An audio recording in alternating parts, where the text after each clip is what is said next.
Welcome back to A Moment in History. I'm Seth Udinsky. In the Gilded Age, there was a man who rose to the office of President of the United States who was known for being rather short. He stood at roughly 5 feet 6 inches, but his fame also derived from his family lineage. His grandfather had also served as President of the United States in the years before the Civil War. Now, this man fought in that very same war, and he would also be distinguished as the man who would serve sandwiched between the non-consequential terms of one man. He was the 23rd President of the United States, Benjamin Harrison. Like many of his Republican forebears in the White House, Harrison, who was born in 1833 in Ohio, was both a lawyer and a young man and a veteran of the United States Army during the American Civil War. A successful career in both the war and the practice of law allowed the grandson of old Tippecanoe William Henry Harrison to have a chance at national political prominence.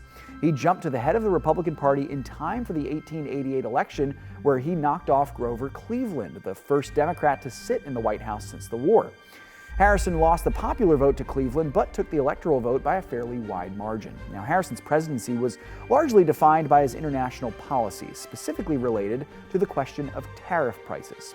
Now, for reference, tariffs are simply taxes imposed on particular goods either coming out of or into a country. Harrison enacted a policy on tariffs that was supposed to help fight a growing inflation in the U.S. Treasury, but some historians argue that it only brought the country into further economic toil, which would lead, of course, to the Panic of 1893. Harrison grew more unpopular in his own party, but he retained enough of the admiration within the Republican Party to win the primary in the 1892 election. But Cleveland, who Harrison had defeated in 1888, came back with a vengeance and returned the favor, besting Harrison in the 1892 rematch.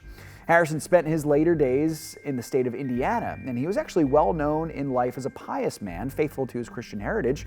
He had married once as a young man, but his wife of many years, Caroline, had passed away during his second election campaign, so he remarried in 1896 as an old man before his death in 1901. Thanks so much for joining me once again for A Moment in History.